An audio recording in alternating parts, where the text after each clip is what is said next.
Hai Clickers, ketemu lagi dengan saya Nika Ardina di Klik Last Week. Selama 10 menit ke depan, kita akan mengulas isu menarik minggu ini.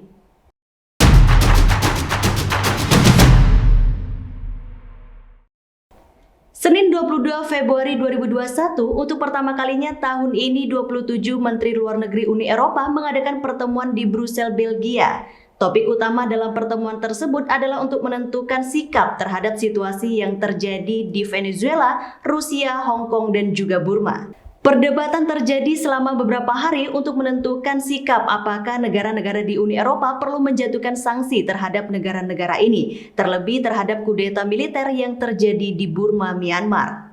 Akan tetapi nampaknya mereka gagal untuk menemukan kesepakatan yang memadai. Para menteri luar negeri Uni Eropa hanya menyerukan deeskalasi, pembebasan segera dan pembebasan tanpa syarat untuk Aung San Suu Kyi dan Presiden Win Myint, serta memulihkan kembali pemerintahan sipil. Mengenai Rusia, Josep Borrell, Menteri Luar Negeri Uni Eropa, pada hari Senin sudah mengadopsi sanksi baru yang ditargetkan terhadap mereka yang bertanggung jawab atas proses hukum terhadap oposisi. Menurut sumber diplomatik dari Agence France-Presse melaporkan bahwa Josep Borrell telah ditugaskan untuk membuat daftar nama pejabat Rusia yang akan diberi sanksi. Negara lain yang menjadi objek pembicaraan dalam pertemuan tersebut adalah Venezuela. Uni Eropa telah menambahkan 19 pejabat senior ke daftar tokoh rezim Nicolas Maduro yang akan dikenai sanksi. Dengan keputusan ini, Uni Eropa berarti sudah menjatuhkan sanksi kepada 55 pejabat kevis dan pejabat senior. Sanksi yang diberikan di antara lain adalah dilarang bepergian serta aset mereka yang ada di Uni Eropa sudah dibekukan. Untuk selengkapnya bisa Clickers baca di portal kliksaja.co berikut ini.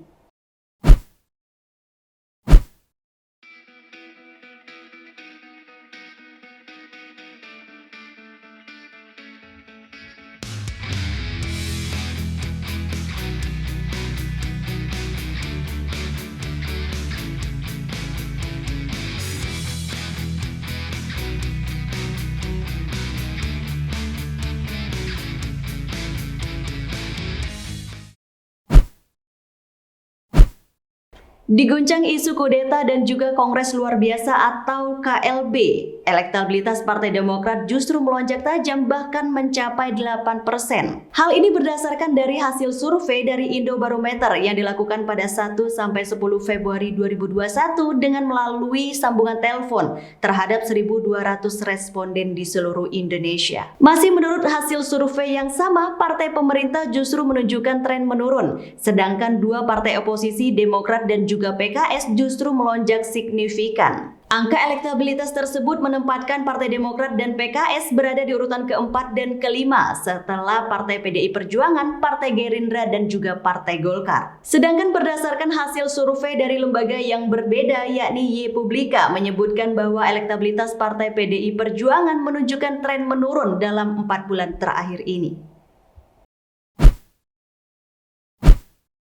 Klik saja dimulai dari gagasan. Begitu juga media dan jurnalistik sebagai perangkatnya. Portal berita kliksaja.co dibangun dengan cita-cita menjadi referensi bagi mereka yang berkehendak membangun peradaban kebangsaan yang demokratis, berkeadilan, dan berkemanfaatan bagi kehidupan. Dukung kami dengan berlangganan di kliksaja.co atau Klik Magazine.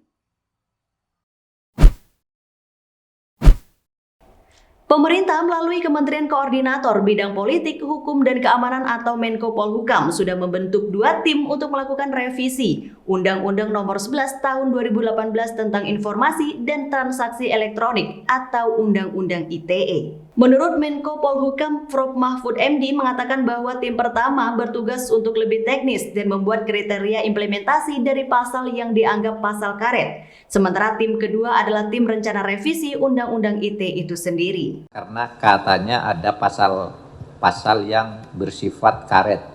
Kalau dalam bahasa hukum itu namanya pasal hadzai artikelan. Pasal-pasal karet itu istilah resmi. Pasal karet itu ada di dalam ilmu hukum, jadi bukan buatan media, memang ada, katanya mengandung itu. Oleh sebab itu Presiden mengarahkan 2 hal. Kalau itu sifatnya hanya penerapan, maka supaya dibuat kriteria implementatif yang bisa berlaku sama. Pihaknya juga akan berdiskusikan dengan para pakar, PWI dan juga LSM untuk mengetahui mana saja yang dianggap pasal karet dan diskriminatif secara terbuka. Selanjutnya, dua tim ini akan bekerja mulai pada 22 Februari 2021. Sedang mencari pengacara atau lanjut pendidikan khusus profesi advokat, atau juga sedang mencari info terbaru seputar hukum? Semua bisa kamu dapatkan dengan berlangganan hello.id, sebuah platform konsultasi, bantuan, dan pendidikan hukum yang dikemas secara mudah dan menyenangkan. Untuk diskusi interaktif, please download di App Store. Hello, belajar dan konsultasi hukum dengan mudah. Kapolri Jenderal Polistio Sigit Prabowo mengeluarkan surat edaran tentang kesadaran budaya beretika dalam mewujudkan ruang digital Indonesia yang bersih, sehat, dan juga produktif. Namun apa saja isi lengkap dari surat edaran tersebut? Berikut ulasannya.